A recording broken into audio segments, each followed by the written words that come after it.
ಪ್ರೇರೆ ನಾವು ದೇವರ ವಾಕ್ಯಕ್ಕೆ ಹೋಗ್ತಾ ಇದ್ದೀವಿ. ಪ್ರೇರೆ ಈಗ ಓದ್ಕೊಂಡಿರುವಂಥ ವಾಕ್ಯ ಭಾಗದಲ್ಲಿ ಇರುವಂಥ ಒಂದು ಸತ್ಯ ಏನಪ್ಪ ಅಂತ ಹೇಳಿದ್ರೆ, ಆಧ್ಯಾತ್ಮಿಕವಾದಂಥ ಜೀವನ ಒಂದಿದೆ, ಭೌತಿಕವಾದಂಥ ಜೀವನ ಬೇರೆ. ಆಧ್ಯಾತ್ಮಿಕವಾದಂಥ ಜೀವನ ಬೇರೆ. ಭೌತಿಕವಾದಂಥ ಜೀವನ ಅಂದ್ರೆ ಏನು? ನಾವು ಈ ದೇಹದಿಂದ ಬದುಕ್ತಾ ಇರ್ತೀವಿ. ಈ ನಮ್ಮ ದೇಹ, ಈ ನಮ್ಮ ಮನಸ್ಸು, ಅವೆರಡೇ ಉಪಯೋಗ ಮಾಡಿ ಬದುಕ್ತಾ ಇರ್ತೀವಿ. ನಮ್ಮ ಮನಸ್ಸು ಹೇಳ್ತಾ ಇರ್ತದೆ, ಇಂಥ ಕೆಲಸ ಮಾಡು, ಇಂಥ ಕಡೆ ಹೋಗು, ಈ ರೀತಿ ಮಾಡು, ಈ ರೀತಿ ನಡೆಯುತ್ತೆ. ನಮ್ಮ ಮನಸ್ಸು ಹೇಳ್ತಾ ಇರ್ತದೆ. ಆ ಮನಸ್ಸು ಹೇಳಿದಾಗ ಈ ದೇಹ ಮಾಡ್ತಾ ಇರ್ತದೆ. ಒಂದು ಹುಬ್ಳಿಗೆ ಹೋಗ್ಬೇಕಂದ್ರೆ ಮನಸ್ಸು ಹೇಳ್ತದೆ, ಹುಬ್ಳಿಗೆ ಹೋಗೋದು ನಡೆಯುತ್ತೇವೆ. ಆವಾಗ ಈ ದೇಹ ಹುಬ್ಳಿಗೆ ಹೋಗ್ತದೆ, ಕಾಲಿಂದ ನಡೆದು ಹೋಗ್ತದೆ. ಅದು ಭೌತಿಕವಾದಂಥ ಜೀವನ. ಈ ಮನಸ್ಸು ಹೇಳ್ತದೆ ಊಟ ಮಾಡೋಣ ಅಂತ ಹೇಳ್ತದೆ, ಈ ಮನಸ್ಸು ಹೇಳ್ತದೆ ನಿದ್ದೆ ಮಾಡೋಣ ಅಂತ ಹೇಳ್ತದೆ. ಆವಾಗ ಈ ದೇಹ ಆ ಮನಸ್ಸು ಹೇಳಿದ ಮಾತುಗಳಿಗೆ ವಿಧೇಯರಾಗಿ ಈ ದೇಹ ನಡ್ಕೊಳ್ತದೆ. ಅದು ಭೌತಿಕವಾದಂಥ ಜೀವನ. ಯಾವಾಗಿಂದ ಸ್ಟಾರ್ಟ್ ಆಗ್ತಪ್ಪ ಅಂತ ಹೇಳಿದ್ರೆ, ನಾವು ತಾಯಿಯ ಗರ್ಭದಿಂದ ಯಾವಾಗ ಹುಟ್ಟುತ್ತೇವೋ, ನಾವು ಈ ಭೂಲೋಕದಲ್ಲಿ ಜನ್ಮ ಪಡ್ಕೊಂಡು, ಈ ದೇಹಕ್ಕೊಂದು ಜನ್ಮ ಇದೆ. ನಮ್ಮ ತಂದೆ ತಾಯಿಗಳಿಂದ ನಾವು ಜನ್ಮ ಪಡ್ಕೊಂಡಿದ್ದೇವೆ. ಯಾವ ದಿನ ನಾವು ಈ ಭೂಲೋಕದಲ್ಲಿ ಹುಟ್ಟಿರ್ತೀವೋ ಆ ದಿನದಿಂದ ನಮ್ಮ ಭೌತಿಕವಾದಂಥ ಜನ್ಮ ಪ್ರಾರಂಭ, ಭೌತಿಕವಾದಂಥ ಜೀವನ ಪ್ರಾರಂಭ. ಆದರೆ ಕೆಲವು ದಿನ ಕೂಸಾಗಿ, ಚಿಕ್ಕ ಕೂಸಾಗಿ ಅವನು ಬೆಳೀತಾ ಇರ್ತಾನೆ. ಕೂಸಾಗಿರುವಂಥ ದಿನಗಳಲ್ಲಿ ಒಂದು ಕೆಲಸ ಮಾಡ್ಕೊಳ್ಳಿಕ್ಕೆ ಆಗುದಿಲ್ಲ. ಸ್ವಲ್ಪ ಬೆಳೆದ ನಂತರ ಅವನು ತನ್ನ ಕೆಲಸ ಮಾಡಿಕೊಂಡು ತನ್ನ ಜೀವನ ಪ್ರಾರಂಭಿಸ್ತಾನೆ. ಅದೇ ರೀತಿಯಾಗಿ ಪ್ರಿಯರೇ, ಆಧ್ಯಾತ್ಮಿಕವಾದಂಥ ಜೀವನ ಒಂದಿದೆ. ಭೌತಿಕವಾದಂಥ ಜೀವನ ಬೇರೆ, ಆಧ್ಯಾತ್ಮಿಕವಾದಂಥ ಜೀವನ ಬೇರೆ. ಈ ಆಧ್ಯಾತ್ಮಿಕವಾದಂಥ ಜೀವನ ಯಾವಾಗ ಸ್ಟಾರ್ಟ್ ಆಗ್ತದಪ್ಪ ಅಂತ ಹೇಳಿದ್ರೆ, ಯಾವ ಗಳಿಗೆಯಲ್ಲಿ ನಮ್ಮ ಆತ್ಮದಲ್ಲಿ ಜನ್ಮ ಆಗ್ತದೆ. ಈ ಭೌತಿಕವಾದಂಥ ಜನ್ಮ ನಮ್ಮ ತಾಯಿಯಿಂದ ನಾವು ಪಡ್ಕೊಂಡಿದ್ದಂಥ ಜನ್ಮ. ಈ ದೇಹಕ್ಕೆ ಜನ್ಮ ಆಗ್ತದೆ ತಾಯಿಯಿಂದ ನಾವು ಪಡ್ಕೊಂಡಿದ್ದೇವೆ. ನಾವೆಲ್ಲರೂ ಕೂಡ ನಮ್ಮ ತಂದೆ ತಾಯಿಗಳಿಗೆ ಹುಟ್ಟಿದವರೇ. ಆವಾಗ ಭೌತಿಕವಾದಂಥ ಜನ್ಮ ಆಯ್ತಂತ. ಆತ್ಮಕ್ಕೆ ಜನ್ಮ ಆಗ್ತದೆ ಪ್ರಿಯರೇ. ಈ ಆತ್ಮ ನಮ್ಮ ತಂದೆ ತಾಯಿಗಳು ಕೊಟ್ಟಿದ್ದಲ್ಲ, ಅದು ದೇವರು ಕೊಟ್ಟಿದ್ದಂಥದ್ದು ಆತ್ಮ. ಈ ಆತ್ಮ ನಮ್ಮ ದೇಹದಲ್ಲಿ ಇರ್ತದೆ. ಈ ದೇಹ ಅನ್ನೋದು ಒಂದು ಗುಡಾರ, ಒಂದು ಮನೆ ಇದ್ದ ಹಾಗೆ. ನಾವು ಮನೆ ಕಟ್ಕೊಡ್ತೇವೆ. ಯಾತಕ್ಕಪ್ಪ ಅಂತ ಹೇಳಿದ್ರೆ, ಮಳೆಯಿಂದ ನಮ್ಮನ್ನು ಕಾಪಾಡಲಿಕ್ಕೆ, ಬಿಸಿಲಿಂದ ನಮ್ಮನ್ನು ಕಾಪಾಡಲಿಕ್ಕೆ, ಕಲರಿಂದ ನಮ್ಮನ್ನು ಕಾಪಾಡಲಿಕ್ಕೆ, ಅದಕ್ಕಾಗಿ ನಾವು ಮನೆ ಕಟ್ಕೊಡ್ತೇವೆ, ಮನೆಯಲ್ಲಿ ವಾಸ ಮಾಡ್ತೇವೆ. ಅದೇ ರೀತಿಯಾಗಿ ಪ್ರಿಯರೇ, ನಮ್ಮ ಆತ್ಮ ವಾಸ ಮಾಡಲಿಕ್ಕಾಗಿ ಈ ದೇಹವನ್ನು ದೇವರು ಕೊಟ್ಟಿರ್ತಾರೆ. ಈ ನಮ್ಮ ದೇಹದಲ್ಲಿ ಆತ್ಮ ಇರ್ತದೆ. ಅದಕ್ಕಾಗಿ ಆತ್ಮೀಯ ಜೀವನ ಒಂದಿದೆ, ಭೌತಿಕವಾದಂಥ ಜೀವನ ಒಂದಿದೆ. ಈ ಆತ್ಮೀಯ ಜೀವನ ಪ್ರಾರಂಭವಾಗೋದು ಯಾವಪ್ಪ ಅಂತ ಹೇಳಿದ್ರೆ, ನಮ್ಮ ಆತ್ಮಕ್ಕೆ ಜನ್ಮ ಆಗಬೇಕು. ದೇಹದಿಂದ ಹುಟ್ಟಿದ್ದು ದೇಹ, ಆತ್ಮದಿಂದ ಹುಟ್ಟುವುದು ಆತ್ಮ ಅಂತ ಹೇಳಿದ್ದಾನೆ ಯೇಸು ಸ್ವಾಮಿ ನಿಕೋದೇವನ ಜೊತೆ. ನಮ್ಮ ಆತ್ಮಕ್ಕೆ ಜನ್ಮ ಯಾವಾಗ ಆಗ್ತಪ್ಪ ಅಂತ ಹೇಳಿದ್ರೆ, ಯಾವ ಗಳಿಗೆಯಲ್ಲಿ ಯೇಸು ಕ್ರಿಸ್ತನ ಮೇಲೆ ನಂಬಿಕೆ ಇಡುತ್ತೇವೋ ಆ ಗಳಿಗೆಯಲ್ಲಿ ನಮ್ಮ ಆತ್ಮಕ್ಕೆ ಜನ್ಮ ಆಗ್ತದೆ. ಯೇಸು ಕ್ರಿಸ್ತನ ಮೇಲೆ ನಂಬಿಕೆ ಇಟ್ಟಿದ್ದಂಥ ದಿನದಲ್ಲಿ ನಮ್ಮ ಆತ್ಮದಲ್ಲಿ ಜನ್ಮ ಆಗ್ತದೆ, ಹೊಸ ಜನ್ಮ ಆಗ್ತದೆ. ಅದೇ ಹೊಸ ಸೃಷ್ಟಿ. ಏನಂತ ನಂಬಿಕೆ ಇಡಬೇಕು ಯೇಸು ಕ್ರಿಸ್ತನ ಮೇಲೆ? ಆತನು ದೇವಕುಮಾರನು, ಜಗತ್ತನ್ನೆಲ್ಲ ಉಂಟು ಮಾಡಿದಂಥ ದೇವಕುಮಾರನು ಮನುಷ್ಯನ ರೂಪದಲ್ಲಿ ಭೂಮಿ ಮೇಲೆ ಬಂದಿದ್ದಾನೆ. ಈ ಭೂಲೋಕದ ಪಾಪ ಪರಿಹಾರ ಮಾಡುವುದಕ್ಕಾಗಿ ತನ್ನನ್ನು ತಾನೇ ಶಿಲುಬೆ ಮೇಲೆ ಯಜ್ಞ ಮಾಡಿಕೊಂಡಿದ್ದಾನೆ. ಪ್ರಾಣ ಕೊಟ್ಟು ಮತ್ತು 3ನೇ ದಿನ ತಿರುಗಿ ಎದ್ದು ಬಂದಿದ್ದಾನೆ ಅಂತೇಳಿ ಯಾವಾಗ ನಂಬುತ್ತೇವೋ ಆ ಗಳಿಗೆಯಲ್ಲಿ ನಮಗೆ ಆಧ್ಯಾತ್ಮಿಕವಾದಂಥ ಜನ್ಮ ಪ್ರಾರಂಭ ಅಂದ್ರೆ ಹುಟ್ಟುತ್ತೆ. ನಮ್ಮ ಆತ್ಮಕ್ಕೆ ಜನ್ಮ ಆಗ್ತದೆ. ಯಾವ ರೀತಿ ಹುಟ್ಟಿದಂಥ ಒಂದು ಕೂಸಿಗೆ ನಾವು ಪಾಲನ ಪೋಷಣೆ ಮಾಡ್ತಾರೋ, ತಾಯಿ ತಂದೆ ಮಾಡ್ತಾರೋ ಕೆಲವು ಕಾಲ, ಅದೇ ರೀತಿಯಾಗಿ ನಮ್ಮ ಆತ್ಮಕ್ಕೆ ಜನ್ಮ ಆದ ಕೂಡಲೇ ಆ ಆಧ್ಯಾತ್ಮಿಕ ಜೀವನ ಪ್ರಾರಂಭ ಆಗುದಿಲ್ಲ. ಆತ್ಮದಲ್ಲಿ ಜನ್ಮ ಆದ ಕೂಡಲೇ ಜೀವನ ಪ್ರಾರಂಭ ಆಗುದಿಲ್ಲ. ಸ್ವಲ್ಪ ಕಾಲ ಈ ಚರ್ಚಿನಲ್ಲಿ ಬೋಧಕರು, ಹಿರಿಯರು ಅವರಿಗೆ ಆಧ್ಯಾತ್ಮಿಕವಾಗಿ ಬೆಳೆಸ್ತಾರೆ. ಸ್ವಲ್ಪ ಕಾಲ ಬೆಳಿಬೇಕು. ಬೆಳೆದ ನಂತರ ಅವ್ರು ದೀಕ್ಷಾಸ್ಥಾನ ಅಂದುಕೊಂಡ ನಂತರ ಅವರ ಆಧ್ಯಾತ್ಮಿಕವಾದಂಥ ಜೀವನ ಪ್ರಾರಂಭ. ನಿನ್ನೆ ದಿನದಲ್ಲಿ, ಗುರುವಾರ ದಿನದಲ್ಲಿ ನಾವು 8 ಮಂದಿಗೆ ದೀಕ್ಷಾಸ್ಥಾನ ಕೊಟ್ಟಿದ್ದೇವೆ. ಇದರ ಅರ್ಥ ಏನಪ್ಪ ಅಂತ ಹೇಳಿದ್ರೆ, ಅವರ ಆಧ್ಯಾತ್ಮಿಕವಾದಂಥ ಜೀವನ ಸ್ಟಾರ್ಟ್ ಆಯ್ತಂತ ಅರ್ಥ. ಅವರ ಆಧ್ಯಾತ್ಮಿಕ ಹುಟ್ಟಿ ಎಷ್ಟೋ ದಿನಗಳಾಯಿತು. 1 ವರ್ಷ ಆಗಿರ್ಬೋದು, 2 ವರ್ಷ ಆಗಿರ್ಬೋದು, 3 ವರ್ಷ ಆಗಿರ್ಬೋದು, ಆಧ್ಯಾತ್ಮಿಕ ಹುಟ್ಟಿದ್ದಾರೆ. ಆದರೆ ಜೀವನ ಪ್ರಾರಂಭ ಆಗಿದ್ದು ನಿನ್ನ ದೀಕ್ಷಾಸ್ಥಾನ ಅಂದುಕೊಂಡಿದ್ದಾರೆ. ಅದೇನಾದ್ರು ಪ್ರಮಾಣ ಮಾಡ್ತಾರೆ, ನಾವು ಇಂದಿನಿಂದ ದೇವರ ಮಾರ್ಗದಲ್ಲಿ ನಡೆಯುತ್ತೇವೆ, ನಾವು ಇಂದಿನಿಂದ ಲೋಕಾನುಸಾರವಾಗಿ ಜೀವಿಸುವುದಿಲ್ಲ, ನಾವು ಇಂದಿನಿಂದ ದೇವರ ಭಕ್ತಿಯಲ್ಲಿ ಜೀವಿಸುತ್ತೇವೆ, ಇಂದಿನಿಂದ ಚರ್ಚಿಗೆ ಬರ್ತೇವೆ, ರೆಗ್ಯುಲರ್ ಆಗಿ ಬರ್ತೇವೆ ಅಂತೇಳಿ ಪ್ರಮಾಣ ಮಾಡಿ ದೀಕ್ಷಾಸ್ಥಾನ ತಗೊಳ್ತಾರೆ. ಅಂದರೆ ಆ ದಿನದಿಂದ ಅವರ ಆಧ್ಯಾತ್ಮಿಕವಾದಂಥ ಜೀವನ ಸ್ಟಾರ್ಟ್ ಆಯ್ತು ಅಂತ ಅರ್ಥ. ಅದು ಪ್ರಿಯರೇ ಆಧ್ಯಾತ್ಮಿಕವಾದಂಥ ಜೀವನ ನಮ್ಮ ಅಂತರಂಗದಲ್ಲಿ ಸ್ಟಾರ್ಟ್ ಆಗ್ತದೆ. ನಮ್ಮ ಆತ್ಮಕ್ಕೆ ಜನ್ಮ ಆಗ್ತದೆ, ನಂಬಿದಾಗ ಜನ್ಮ ಆಗ್ತದೆ. ಅದಕ್ಕೆ ಮುಂದೆ ಜನ್ಮ ಆಗುದಿಲ್ಲವ. ಮನುಷ್ಯನ ಆತ್ಮ ಒಂದು ಇರ್ತದೆ ಪ್ರಿಯರೇ. ಈ ಮನುಷ್ಯನ ಆತ್ಮ ಯಾವಾಗ ಬರ್ತದಪ್ಪ ಅಂತ ಹೇಳಿದ್ರೆ, ನಾವು ತಾಯಿ ಗರ್ಭದಲ್ಲಿರುವಾಗ 4 ತಿಂಗಳು ಗರ್ಭ ಧರಿಸಿದಾಗ ತಾಯಿ 4 ತಿಂಗಳಾದ ನಂತರ ದೇವರು ಮನುಷ್ಯನ ಆತ್ಮನ ಆ ಗರ್ಭದಲ್ಲಿ ಇಟ್ಟುಬಿಡ್ತಾರೆ. 9 ತಿಂಗಳು ಅಥವಾ 10 ತಿಂಗಳು ತಾಯಿಯ ಗರ್ಭದಲ್ಲಿ ಮಗು ಇರುವುದು. ಹೆಣ್ಣು ಮಗಳಾದರೆ 10 ತಿಂಗಳು, ಗಂಡು ಮಗಾದರೆ 9 ತಿಂಗಳು. 4 ತಿಂಗಳು ತಾಯಿ ಗರ್ಭ ಧರಿಸಿದ ನಂತರ 4 ತಿಂಗಳು ಅಥವಾ 5 ತಿಂಗಳಾದ ನಂತರ ದೇವರು ಮನುಷ್ಯನ ಆತ್ಮನನ್ನ ಆ ತಾಯಿಯ ಗರ್ಭದಲ್ಲಿ ಇಟ್ಟುಬಿಡ್ತಾರೆ. ಅದು ಮನುಷ್ಯನ ಆತ್ಮ. ಆಮೇಲೆ ಅವನು ಭೌತಿಕವಾದಂಥ ಜನ್ಮ ಆಗ್ತದೆ. ಆ ಮನುಷ್ಯನ ಆತ್ಮ ಬೆಳೀತಾ ಬೆಳೀತಾ ಬೆಳೀತಾ ಇರ್ತದೆ. ಒಂದು 10 ವರ್ಷ ಆಗಿರ್ಬೋದು, 12 ವರ್ಷ ಆಗಿರ್ಬೋದು, 14 ವರ್ಷ ಆಗಿರ್ಬೋದು, ಅದು 20 ವರ್ಷ ಆಗಿರ್ಬೋದು. ಯಾವ ಗಳಿಗೆಯಲ್ಲಿ ಆತನು ಯೇಸು ಸ್ವಾಮಿಯನ್ನು ನಂಬುತ್ತಾನೋ ಆ ಗಳಿಗೆಯಲ್ಲಿ ಪವಿತ್ರಾತ್ಮನ ಬಂದು ಅವನ ಆತ್ಮಕ್ಕೆ ಜೀವ ಕೊಟ್ಟು ಬಿಡ್ತಾನೆ. ಆ ಮನುಷ್ಯನ ಆತ್ಮಕ್ಕೆ ಜೀವ ಕೊಟ್ಟು ಬಿಡ್ತಾನೆ. ಮನುಷ್ಯನ ಆತ್ಮ ಸತ್ತಿರ್ತದೆ. ಈ ಲೋಕದಲ್ಲಿ ಹುಟ್ಟಿದಂಥ ಪ್ರತಿಯೊಬ್ಬರಿಗೆ ಮನುಷ್ಯನ ಆತ್ಮ ಸಾಯ್ತದೆ. ಯಾವಾಗ ಅವನು ಪಾಪಕ್ಕೆ ಕೈ ಹಾಕ್ತಾನೋ ಆವಾಗ ಅವನ ಆತ್ಮ, ಮನುಷ್ಯನ ಆತ್ಮ ಸತ್ತು ಹೋಗ್ತದೆ. ಒಂದು ಎಕ್ಸಾಂಪಲ್ ಕೊಡ್ತೀನಿ ಮಿತ್ರರೇ. ಆದಾಮ ಮತ್ತು ಹವ್ವ ಏದೆನ್ ತೋಟದಲ್ಲಿದ್ದಾಗ ದೇವರು ಹೇಳುತ್ತಾನೆ ಆದಾಮನಿಗೆ, ಈ ತೋಟದಲ್ಲಿದ್ದಂಥ ಎಲ್ಲ ಹಣ್ಣುಗಳನ್ನು ತಿನ್ನಬಹುದು, ಆದರೆ ತೋಟದ ಮಧ್ಯದಲ್ಲಿದ್ದಂಥ ಒಂದು ಮರ ಇದೆ, ಆ ಮರದ ಹಣ್ಣುಗಳನ್ನು ಮಾತ್ರ ತಿನ್ನಬೇಡ. ಯಾವ ದಿನ ಹಣ್ಣನ್ನು ತಿನ್ನುತ್ತೀಯೋ ಆ ದಿನ ನೀ ಸಾಹಿತ್ಯ ಅಂತ, ಖಂಡಿತವಾಗಿ ಸಾಹಿತ್ಯಂತ. ಆದರೆ ಒಂದಿನ ಹಣ್ಣನ್ನು ತಿಂತಾರೆ ಮತ್ತು ಸಾಯಲಿಲ್ಲಲ್ಲ ಅಂತ ನೀವು ಕೇಳ್ಬೋದು ಪ್ರಿಯರೇ. ಆಧ್ಯಾತ್ಮಿಕವಾಗಿ ಸತ್ತಿದ್ದಾರೋ, ಯಾವ ದಿನದಲ್ಲಿ ಹಣ್ಣನ್ನು ತಿಂದಿದ್ದಾರೋ ಆ ದಿನದಲ್ಲಿ ಆಧ್ಯಾತ್ಮಿಕ ಸತ್ತಿದ್ದಾರೆ. ಬರೀ ಶರೀರ ಭೌತಿಕವಾಗಿ ಪ್ರಾಣ ಶರೀರ ಅಷ್ಟೇ ಇತ್ತು, ಆಧ್ಯಾತ್ಮಿಕ ಸತ್ತು ಬಿಟ್ಟಿದ್ದಾರೆ. ಬರೀ ಶರೀರದೊಂದಿಗೆ ಆ ತೋಟದಲ್ಲಿ ಆ ಕಡೆ ಈ ಕಡೆ ತಿರುಗಾಡ್ತಿದ್ದಾರೆ ಹೊರತು ಆಧ್ಯಾತ್ಮಿಕ ಸತ್ತು ಬಿಟ್ಟಿದ್ದಾರೆ, ಆತ್ಮ ಸತ್ತೋಗಿದೆ. ಅದೇ ರೀತಿಯಾಗಿ ತಾಯಿಯ ಗರ್ಭದಲ್ಲಿ ನಾವು ಹುಟ್ಟುವಾಗ ಮನುಷ್ಯನ ಆತ್ಮ ಇರ್ತದೆ ಪ್ರತಿಯೊಬ್ಬರಿಗೆ. ಸ್ತ್ರೀ ಇರಲಿ ಪುರುಷನಿರಲಿ, ಯಾವುದೇ ಜಾತಿ ಇರಲಿ, ಯಾವುದೇ ಧರ್ಮ ಇರಲಿ, ಯಾವುದೇ ಕುಲ ಇರಲಿ, ತಾಯಿ ಗರ್ಭದಿಂದ ಹುಟ್ಟಿದಾಗ ಮನುಷ್ಯನ ಆತ್ಮ ಅವ್ರಿಗೆ ಇರ್ತದೆ. ಆದರೆ ಅವನು ಯಾವಾಗ ಪಾಪಕ್ಕೆ ಕೈ ಹಾಕ್ತಾನೋ ಆ ದಿನ ಮನುಷ್ಯನ ಆತ್ಮ ಸಾಯ್ತಾನೆ. ಪಾಪಕ್ಕೆ ಕೈ ಹಾಕುವ ತನಕ ಆತ್ಮ ಸಾಯುವುದಿಲ್ಲ. ಯಾವ ದಿನ ಪಾಪಕ್ಕೆ ಕೈ ಹಾಕ್ತಾನೆ ಆ ದಿನ ಸಾಯ್ತಾನೆ, ಆತ್ಮ ಸಾಯ್ತಾನೆ. ಆದಾಮನು ಅವರು ಕೂಡ ಯಾವ ದಿನ ಹಣ್ಣನ್ನು ತಿಂದಿದ್ದಾರೋ ಆ ದಿನದಲ್ಲಿ ಆಧ್ಯಾತ್ಮಿಕ ಸತ್ತೋಗಿದ್ದಾರೆ. ಅದಕ್ಕಾಗಿ ದೇವರು ಬಂದಾಗ ಅವ್ರು ಬಚ್ಚಿಟ್ಕೊಂಡರು ಒಂದು ಪದಗಳ ಮಧ್ಯದಲ್ಲಿ. ಆದಾಮನೇ ಎಲ್ಲಿ ಅಂತ ಕೇಳಿದ್ರೆ, ನಾನು ಪದಗಳ ಮಧ್ಯದಲ್ಲಿ ಬಚ್ಚಿಟ್ಕೊಂಡಿದ್ದ ದೇವರು ಅಂತ. ಯಾಕಂತ ಹೇಳಿದ್ರೆ ಹಣ್ಣು ತಿಂದುಬಿಟ್ಟ, ಪಾಪ ಮಾಡಿಬಿಟ್ಟಿದ್ದ. ಯಾವ ಗಳಿಗೆಯಲ್ಲಿ ಪಾಪ ಮಾಡುತ್ತಾನೋ ಆ ಗಳಿಗೆಯಲ್ಲಿ ದೇವರ ಮುಂದೆ ಬರ್ಲಿಕ್ಕೆ ಆಗುದಿಲ್ಲ, ಅವನ ಆತ್ಮ ಸತ್ತು ಹೋಗ್ತಾನೆ. ಅದೇ ರೀತಿಯಾಗಿ ತಾಯಿಯ ಗರ್ಭದಿಂದ ನಾವು ಹುಟ್ಟಿದಾಗ, ಭೌತಿಕವಾದಂಥ ಜನ್ಮ ಆದಾಗ ಅವನಲ್ಲಿ ಮನುಷ್ಯನ ಆತ್ಮನ ದೇವರು ಇಟ್ಟು ಬಿಡ್ತಾರೆ. ತಾಯಿಯ ಗರ್ಭದಲ್ಲಿರುವಾಗ 4 ತಿಂಗಳು ಅಥವಾ 5 ತಿಂಗಳಾದಾಗ ತಾಯಿಯ ಗರ್ಭದಲ್ಲಿ ಆತ್ಮ ಇಟ್ಟು ಬಿಡ್ತಾನೆ, ಮನುಷ್ಯನ ಆತ್ಮ.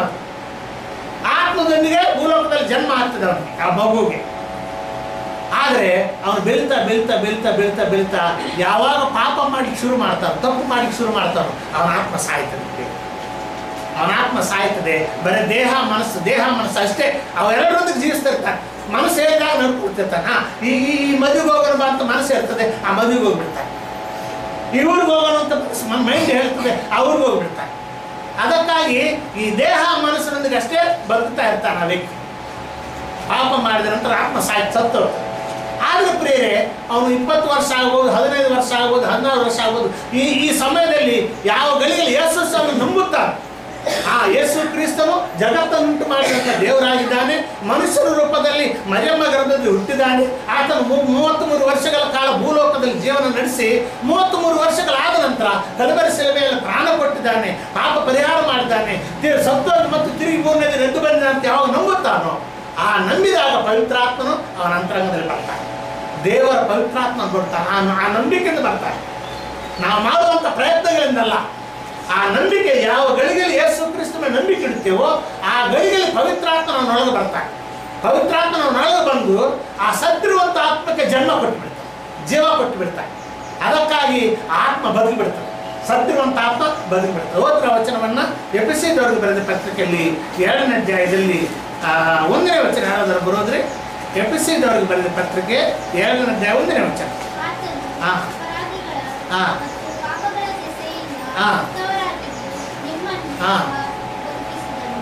ಅಪರಾಧಗಳ ದಯಸಿಂದ ಸತ್ತವರಾಗಿದ್ದಂಥ ನಿಮ್ಮನ್ನು ಆತನು ಬದುಕಿಸಿದನು. ಸತ್ತೋಗಿರುವಂಥ ಆತ್ಮದ ಬಗ್ಗೆ ಮಾತಾಡ್ತಿದ್ದಾರೆ.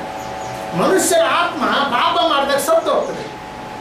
ಈಗ ನಾವು ಲೋಕಾನುಸಾರವಾದಂಥ ಜನರು ಅನ್ಯ ಜನ ಅಂತ ನಾವು ಹೇಳುತ್ತೇವೆ. ಯಾತಕ್ಕಪ್ಪ ಆ ರೀತಿ ಹೇಳುವುದಂದ್ರೆ ಅವರ ಆತ್ಮ ಸತ್ತಿದೆ. ಪಾಪಗಳನ್ನು ಮಾಡಿದ್ರಿಂದ, ಅಪರಾಧಗಳನ್ನು ಮಾಡಿದ್ರಿಂದ ಅವರ ಆತ್ಮ ಸತ್ತೋಗಿದೆ. ಆದರೆ ಯೇಸು ಕ್ರಿಸ್ತನ ಮೇಲೆ ನಂಬಿಕೆ ಇಟ್ಟಾಗ ಪವಿತ್ರಾತ್ಮನೊಳಗೆ ಬಂದು ಸತ್ತಿರುವಂಥ ಆತ್ಮಕ್ಕೆ ಜೀವ ಕೊಡ್ತಾರೆ. ಅದೇ ಆತ್ಮ ಹುಟ್ಟಿದೆ ಅಥವಾ ಆತ್ಮಕ್ಕೆ ಜನ್ಮವಾಗ್ತಿರ್ತಾನೆ. ಶರೀರದಿಂದ ಹುಟ್ಟಿದ್ದು ಶರೀರ, ಆತ್ಮದಿಂದ ಹುಟ್ಟುವುದು ಆತ್ಮ. ತಾಯಿಯ ಗರ್ಭದಿಂದ ಬರುವಾಗ ಶರೀರ ಜನ್ಮ ಆಗ್ತದೆ, ಭೌತಿಕ ಜನ್ಮ ಆಗ್ತದೆ. ಯೇಸು ಕ್ರಿಸ್ತನ ಮೇಲೆ ನಂಬಿಕೆ ಇಟ್ಟಾಗ ಪವಿತ್ರಾತ್ಮರು ಬಂದು ಆ ಪವಿತ್ರಾತ್ಮ ಮೂಲಕವಾಗಿ ನಮ್ಮ ಆತ್ಮಕ್ಕೆ ಜನ್ಮ ಆಗ್ತದೆ. ಆ ದಿನದಿಂದ ಬೇರೆ ಆಧ್ಯಾತ್ಮಿಕವಾಗಿ ಹುಟ್ಟಿದ್ದಾನೆ ಅಂತ ಅರ್ಥ. ಯೇಸು ಕ್ರಿಸ್ತನ ಮೇಲೆ ನಂಬಿಕೆ ಇಟ್ಟಾಗ ಆಧ್ಯಾತ್ಮಿಕವಾಗಿ ಹುಟ್ಟಿದ್ದಾನೆ, ದೇವರ ಕುಟುಂಬದಲ್ಲಿ ಹುಟ್ಟಿದ್ದಾನೆ ಅಂತ ಅರ್ಥ. ಹಾಗಾದ್ರೆ ಕ್ರಿಸ್ತನ ಪ್ರಿಯರೇ, ದೇವರ ಕುಟುಂಬದಲ್ಲಿ ಹುಟ್ಟಿದ ಕೂಡಲೇ ಆಧ್ಯಾತ್ಮಿಕವಾದಂಥ ಜೀವನ ಪ್ರಾರಂಭವಾಗುವುದಿಲ್ಲ. ಎಷ್ಟೋ ಮಂದಿ ಲೋಕದಲ್ಲಿ ಯೇಸು ಸ್ವಾಮಿ ನಂಬಿದವರಿದ್ದಾರೆ, ಲಕ್ಷಗಟ್ಟಲೆ ಕೋಟಿಗಟ್ಟಲಿದ್ದಾರೆ. ಆದರೆ ಅವರೆಲ್ಲ ದೇವರ ಕುಟುಂಬದಲ್ಲಿ ಹುಟ್ಟಿದ್ದಾರೆ ಅಂತ ಅರ್ಥ. ಪರಲೋಕ ರಾಜ್ಯಕ್ಕೆ ಬಾಧ್ಯಸ್ಥರೇ, ದೇವರ ಕುಟುಂಬದಲ್ಲಿ ಹುಟ್ಟಿದ್ದಾರೆ ಅಂತ ಅರ್ಥ. ಆದರೆ ಆಧ್ಯಾತ್ಮಿಕವಾದಂಥ ಜೀವನ ಆವಾಗ ಪ್ರಾರಂಭವಾಗುವುದಿಲ್ಲ. ಯಾವ ರೀತಿ ಮನೆಯಲ್ಲಿ ಮಗು ಹುಟ್ಟಿದ್ರೆ ಆ ಮಗುವನ್ನು ಸಾಕಿ ಬೆಳೆಸಬೇಕಾಗ್ತದೆ, ಪಾಲನೆ ಮಾಡಬೇಕಾಗ್ತದೆ. 5 ವರ್ಷ ಆಗಲಿ 10 ವರ್ಷ ಆಗಲಿ ಆ ತಂದೆ ತಾಯಿಗಳ ಪಾಲನೆಯಲ್ಲಿ ಬೆಳೀತಾರೆ. ಅದೇ ರೀತಿ ಆಧ್ಯಾತ್ಮಿಕವಾಗಿ ನಾವು ಹುಟ್ಟಿದ್ರೂ ಕೂಡ ಆಧ್ಯಾತ್ಮಿಕವಾದಂಥ ಜೀವನ ಪ್ರಾರಂಭ ಆಗುವುದಿಲ್ಲ. ದೇವರ ಕುಟುಂಬದಲ್ಲಿ ಹುಟ್ಟಿದ್ದಾರೆ, ದೇವರ ಮಕ್ಕಳಾಗಿ ಹುಟ್ಟಿದ್ದಾರೆ. ಆಧ್ಯಾತ್ಮಿಕವಾದಂಥ ಜೀವನ ಪ್ರಾರಂಭ ಆಗುವುದು ಯಾವ ಗಳಿಗೆಯಲ್ಲಿ ತೀರ್ಮಾನ ಮಾಡುತ್ತಾರೆ. ಇಂದಿನಿಂದ ನಾನು ಲೋಕಾನುಸಾರವಾಗಿ ಜೀವಿಸುವುದಿಲ್ಲ, ಇಂದಿನಿಂದ ನಾನು ಪಾಪಕ್ಕೆ ಕೈ ಹಾಕುವುದಿಲ್ಲ, ಇಂದಿನಿಂದ ನಾನು ದೇವರ ಮಾರ್ಗದಲ್ಲಿ ನಡೀತೇನೆ, ಇಂದಿನಿಂದ ನಾನು ಯೇಸು ಸ್ವಾಮಿಯ ಹೆಜ್ಜೆಗಳಲ್ಲಿ ಹೆಜ್ಜೆಗಳಾಕಿ ನಡೀತೇನೆ ಅಂತೇಳಿ ಯಾವಾಗ ತೀರ್ಮಾನ ಮಾಡುತ್ತಾನೋ ಆ ದಿನದಿಂದ ಅವನ ಆಧ್ಯಾತ್ಮಿಕವಾದಂಥ ಜೀವನ ಪ್ರಾರಂಭ ಆಗ್ತದೆ. ಈಗ 8 ಮಂದಿಗೆ ನಾವು ಗುರುವಾರ ದೀಕ್ಷಾಸ್ನಾನ ಕೊಟ್ಟಿದ್ದೇವೆ. ಇದರ ಅರ್ಥ ಏನಪ್ಪ ಅಂತ ಹೇಳಿದ್ರೆ ಅವರ ಆಧ್ಯಾತ್ಮಿಕವಾದಂಥ ಜೀವನ ಪ್ರಾರಂಭವಾಯ್ತು ಅಂತ. ನಮ್ಮ ಆತ್ಮ ಪ್ರಯಾಣ ಮಾಡ್ತದೆ ಪ್ರಿಯರೇ. ಈ ದೇಹ ಯಾವ ರೀತಿ ಪ್ರಯಾಣ ಮಾಡ್ತದೆ, ನಾವು ಡ್ಯೂಟಿಗೆ ಹೋಗಬೇಕಾದ್ರೆ ಬೆಳಗ್ಗೆದೆಲ್ಲ ರೆಡಿಯಾಗಿ ಈ ದೇಹ ಪ್ರಯಾಣ ಮಾಡ್ತದೆ, ಕಾಲುಗಳನ್ನು ನಡೆದು ಪ್ರಯಾಣ ಮಾಡ್ತದೆ. ಅದೇ ರೀತಿ ಆತ್ಮ ಕೂಡ ಪ್ರಯಾಣ ಮಾಡ್ತದೆ. ನಮ್ಮ ಆತ್ಮ, ನಿಮ್ಮಲ್ಲಿರುವಂಥ ಆತ್ಮ ಪ್ರಯಾಣ ಮಾಡುತ್ತದೆ. ಅದೇ ಆಧ್ಯಾತ್ಮಿಕವಾದಂಥ ಯಾತ್ರೆ. ಮತ್ತು ಆಧ್ಯಾತ್ಮಿಕವಾದಂಥ ಯಾತ್ರೆಯಲ್ಲಿ ಪ್ರಿಯರೇ, ನಮ್ಮ ಆತ್ಮ ಪ್ರಯಾಣ ಮಾಡುತ್ತಿರುವಾಗ ಅನೇಕ ಶೋಧನೆಗಳು ಬರ್ತವೆ, ಕಷ್ಟಗಳು ಬರ್ತವೆ, ಸಮಸ್ಯೆಗಳು ಬರ್ತವೆ, ತೊಂದರೆಗಳು ಬರ್ತವೆ. ಅದು ಈಗ ನಾವು ಓದ್ಕೊಂಡಿರುವಂಥ ವಾಕ್ಯ ಭಾಗ. ಮತ್ತೆ ಓದ್ಕೊಳ್ಳೋಣ 7:24 ಮತ್ತೆ ಬರೆದಿರುವ ಸುವಾರ್ತೆ. ಆದ್ದರಿಂದ ಈ ನನ್ನ ಮಾತುಗಳನ್ನು ಕೇಳಿ ಅವುಗಳಂತೆ ನಡೆಯುವನು ಬಂಡೆ ಮೇಲೆ ಸಾಕು. ಇಲ್ಲಿ ಒಂದು ಮನೆಯನ್ನು ಕಟ್ಟಿಕೊಂಡಿದ್ದಾನಂತ ಒಬ್ಬ ವ್ಯಕ್ತಿ. ಎಲ್ಲಿ? ಬಂಡೆ ಮೇಲೆ ಕಟ್ಟಿಕೊಂಡಿದ್ದಾನೆ ಒಂದು ಮನೆ. ಈಗ ನಮ್ಮೆಲ್ಲರೂ ಗೊತ್ತಿದೆ, ಮನೆ ಅಂದರೆ ಗೋಡೆಗಳಿರಬೇಕಾಗ್ತದೆ, ಆಮೇಲೆ ರೂಪಿಂಗ್ ಇರ್ತದೆ, ಮಳೆಯಿಂದ, ಬಿಸಿಲಿನಿಂದ, ತೊಫಾನಿಂದ, ಗಾಳಿಯಿಂದ ನಮ್ಮನ್ನು ಕಾಪಾಡ್ತದೆ ಮನೆ. ಅದಕ್ಕೆ ನಾವು ಮನೆ ಕಟ್ಟಿಕೊಳ್ಳೋದು. ಅದೇ ರೀತಿಯಾಗಿ ಪ್ರಿಯರೇ, ಯಾವ ರೀತಿ ನಮ್ಮ ಭೌತಿಕವಾದಂಥ ದೇಹಕ್ಕಾಗಿ ಒಂದು ಮನೆ ಕಟ್ಟಿಕೊಳ್ತೀವೋ ಅದೇ ರೀತಿ ನಮ್ಮ ಆತ್ಮಕ್ಕೆ ಕೂಡ ಒಂದು ಜೀವನ ಇದೆ. ಆಧ್ಯಾತ್ಮಿಕವಾದಂಥ ಜೀವನ ನಾವು ಕಟ್ಟಿಕೊಳ್ಬೇಕಾಗ್ತದೆ. ಅದರ ಬಗ್ಗೆ ಹೇಳುತ್ತಿದ್ದಾರೆ ಯೇಸು ಸ್ವಾಮಿ. ಈ ಮನೆ ಒಂದು ಸಭೆ ಅಂತ ಹೇಳ್ಬೋದು, ಅಥವಾ ಒಂದು ಆಧ್ಯಾತ್ಮಿಕವಾದಂಥ ವಿಶ್ವಾಸಿ ಜೀವನ ಅಂತ ಹೇಳ್ಬೋದು. ನಾವು ಸಭೆ ಕಟ್ಟಿದ್ದೇವೆ, ಸಭೆ ನಡೆಸ್ತಾ ಇದ್ದೀವಿ. ಒಂದು 40 ಮಂದಿ 50 ಮಂದಿ, ನಮಗೆ ಎಲ್ಲರೂ ಬಂದರೆ 70 ಮಂದಿ ಇದ್ದಾರೆ. ಇದೆಲ್ಲ ಒಂದು ಸಭೆ. ಈ ಸಭೆ ಒಂದು ದೇವರ ಮನೆ. ಇದು ಸಭೆ ಅಂದರೆ ದೇವರ ಮನೆ. ದೇವರಿದ್ದಕ್ಕೆ ಯಜಮಾನ, ತಂದೆ. ನಾವೆಲ್ಲರೂ ದೇವರ ಮಕ್ಕಳು, ನಾವೆಲ್ಲರೂ ದೇವರ ಮಕ್ಕಳ ಪ್ರಿಯ. ದೇವರು ನಮ್ಮ ತಂದೆ ಆಗಿದ್ದಾನೆ. ಅದಕ್ಕಾಗಿ ನಾವು ಪ್ರಾರ್ಥನೆ ಮಾಡುವಾಗ ಪರಲೋಕದಲ್ಲಿರುವಂಥ ನಮ್ಮ ತಂದೆ ಅಂತ ಪ್ರಾರ್ಥನೆ ಮಾಡ್ತೇವೆ. ಯಾಕಪ್ಪ? ಬೇರೆ ಜನಾಂಗಗಳು ತಂದೆ ಅಂತ ಕರೆದ್ರಿ, ಅವರು ದೇವರ ಬಳಿಗೆ ಹೋದಾಗ, ದೇವಾಲಯಕ್ಕೆ ಹೋದಾಗ ದೇವರೇ ಅಂತ ಕರೀತಾರೆ, ಪರಮೇಶ್ವರನೇ ಅಂತ ಕರೀತಾರೆ, ಭಗವಂತನೇ ಅಂತ ಕರೀತಾರೆ, ಸೃಷ್ಟಿಕರ್ತನೇ ಅಂತ ಕರೀತಾರೆ. ತಂದೆ ಅಂತ ಕರೀದಲ್ಲ. ತಂದೆ ಅಂತ ಕರೆಯುವವರು ಕ್ರೈಸ್ತರಷ್ಟೇ. ಪರಲೋಕದಲ್ಲಿರುವ ನಮ್ಮ ತಂದೆ ದೇವರು ನಮಗೆ ತಂದೆ ಆಗ್ತಾರೆ. ಬೇರೆ ನಾವು ಆತನ ಮಕ್ಕಳಾಗ್ತೇವೆ. ನಮ್ಮ ಆಧ್ಯಾತ್ಮಿಕವಾದಂಥ ಜೀವನವನ್ನು ನಾವು ಕಟ್ಟಿಕೊಳ್ಳಬೇಕಾಗ್ತೈತಿ. ಯಾವಾಗ ನಾವು ಯೇಸು ಸ್ವಾಮಿ ಮಾತುಗಳನ್ನು ಕೇಳಿ ಆ ಮಾತುಗಳ ಪ್ರಕಾರ ನಡೆಯುತ್ತಾ ಇರ್ತೀವೋ ಆವಾಗ ನಮ್ಮ ಮನೆ ಕಟ್ಟಲ್ಪಡ್ತೀವಿ. ಬಲವಾದ ಆಧ್ಯಾತ್ಮಿಕವಾದಂಥ ಮನೆ ಕಟ್ಟಲ್ಪಡ್ತೀವಿ. ಸಭೆ ಕೂಡ ಅಷ್ಟೇ ಪ್ರಿಯರೇ. ಈ ಸಭೆಯಲ್ಲಿ ಯೇಸು ಸ್ವಾಮಿ ಹೇಳಿದಂಥ ಆಜ್ಞೆ ಪ್ರಕಾರ ನಾವು ನಡೀತಾ ಇದ್ರೆ ನಮ್ಮ ಸಭೆ ಗಟ್ಟಿಯಾಗಿ ನಿಂತು ಬಿಡ್ತದೆ. ಒಂದು ಬಂಡೆ ಮೇಲೆ ನಿಂತು ಬಿಡ್ತದೆ. ಯಾರೇ ಬರಲಿ, ಎಂಥ ದೇಶಾದರೂ ಬರಲಿ, ಎಂಥದೇ ಕಷ್ಟ ಬರಲಿ, ಆ ಸಭೆ ನಿಂತು ಬಿಡ್ತದೆ. ಯಾರು ಕೂಡ ಅದನ್ನು ಅಲಗಾಡಿಸ್ಲಿಕ್ಕಾಗುದಿಲ್ಲ. ಯಾಕಪ್ಪ ಅಂತ ಹೇಳಿದ್ರೆ ಬಂಡೆ ಮೇಲೆ ಕಟ್ಟಿದ ಅಂದ್ರೆ ಯೇಸು ಸ್ವಾಮಿ ಮಾತಿನ ಪ್ರಕಾರ ನಾವು ನಡ್ಕೊಂಡ್ರೆ ಬಂಡೆ ಮೇಲೆ ಕಟ್ಟಿದ ಹಾಗೆ. ಈಗ ಬಂಡೆ ಮೇಲೆ ಕಟ್ಟಿದ್ರೆ ಅದು ಅಲಗಾಡೋದಲ್ಲ ಪ್ರಿಯರೇ, ಯಾಕಂದ್ರೆ ಫೌಂಡೇಶನ್ ಗಟ್ಟಿರ್ತದೆ. ಉಸುಬಿನ ಮೇಲೆ ಕಟ್ಟಿದ್ರೆ ಅದರ ಫೌಂಡೇಶನ್ ಇರುವುದಿಲ್ಲ ಪ್ರಿಯರೇ. ಉಸುಬಿನ ಮೇಲೆ ಕಟ್ಟಿದ್ರೆ ಫೌಂಡೇಶನ್ ಇರೋದು, ಕಟ್ಟುವಾಗಲೂ ಬಿದ್ದು ಹೋಗ್ತದೆ.